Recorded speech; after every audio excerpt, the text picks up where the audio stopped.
Bienvenue dans Brève de quartier, le podcast.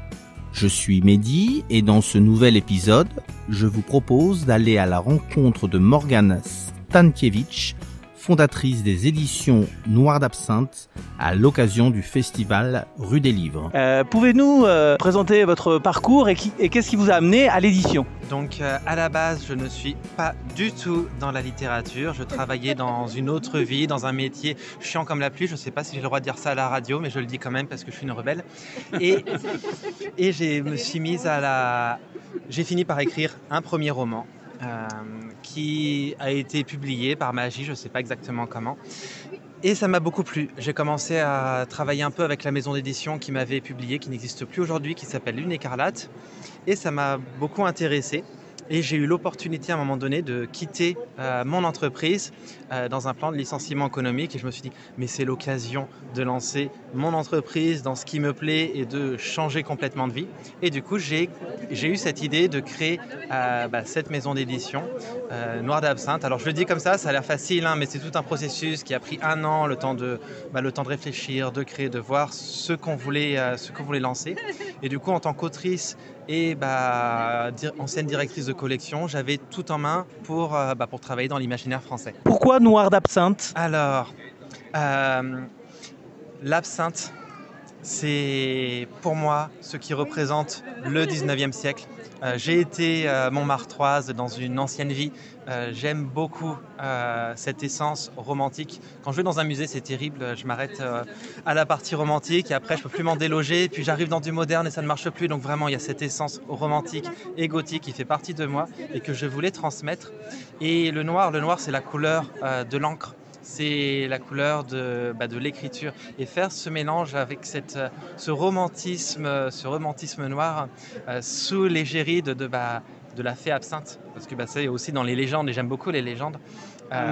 Dans l'absinthe, il y a cette fée qui avale les âmes, la fée verte, qui dévore l'âme de ceux qui boivent et qui les inspire en contrepartie. Donc quoi de mieux pour lancer une maison d'édition que la muse de la folie. Vos dernières éditions, et je crois avoir compris que vous publiez vos propres écrits, vos derniers livres, de quoi parle-t-il ? Et en même temps, dans la même question, je vais vous laisser développer. J'ai cru comprendre aussi que sur Noir d'Absinthe, il y avait plusieurs collections. Si vous pouvez nous parler un peu de tout ça, s'il vous plaît. Alors oui, initialement, c'était une maison d'édition spécialisée dans les littératures de l'imaginaire, mais qui voulait sortir des cases et des étiquettes de genre. Parce que les étiquettes, c'est vraiment quelque chose que je ne supporte pas. Et il y a beaucoup de textes qui sont difficiles à placer chez un éditeur, puis chez un libraire, parce que c'est de la fantaisie, mais pas que, c'est du policier, mais pas que, c'est du fantastique, mais pas que. Et tous ces auteurs sont un peu frustrés. Moi, je faisais aussi partie de ces auteurs qui publie des choses qui ne sont inclassables. Et je voulais laisser cette place dans la maison d'édition. Donc on a commencé par de l'imaginaire au sens large, qui mélange un peu tout. Et puis on s'est ouvert parce qu'il y a d'autres genres qui étaient sous-représentés ou qui étaient compliqués des fois à placer, notamment la littérature sentimentale. La romance, c'est pas forcément un genre que je lisais beaucoup, mais c'est un genre qui est pas mal sclérosé par des valeurs très conservatrices, et on retrouve beaucoup de livres quand on voit 50 Shades of Grey, où c'est finalement des livres de domination masculine qui sont présentés comme quelque chose de positif, et pour de la littérature, pour un public féminin, c'est la définition de la relation amoureuse.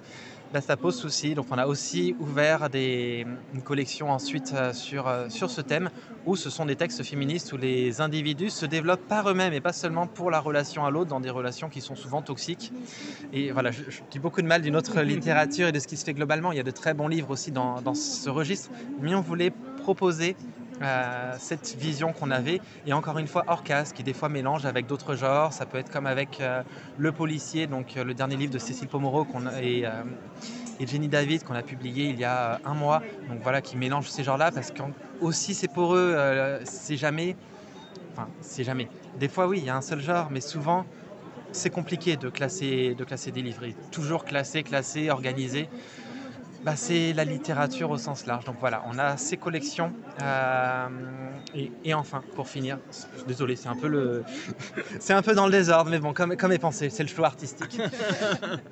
Et donc on a aussi de la littérature jeunesse et jeune adulte, et sur ces mêmes choses, parce que c'est arrivé régulièrement qu'on ait des jeunes publics qui viennent sur nos stands, on leur dit « Ah bah non, on n'a rien pour toi, t'as pas 18 ans et nos trucs c'est assez dark, c'est sombre ». Et on voulait quand même leur proposer des belles histoires, des histoires sans ces stéréotypes que nous on chasse, et aussi les proposer à ce public jeune, que ce soit des enfants, que ce soit des adolescents. Et donc on s'est ouvert sur cette littérature également. Merci beaucoup Morgane.